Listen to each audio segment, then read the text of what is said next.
Birthday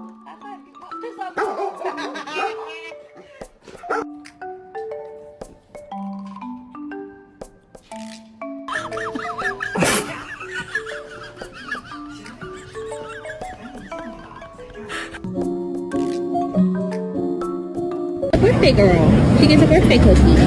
Yes. And Maple, you didn't sit. Maple! You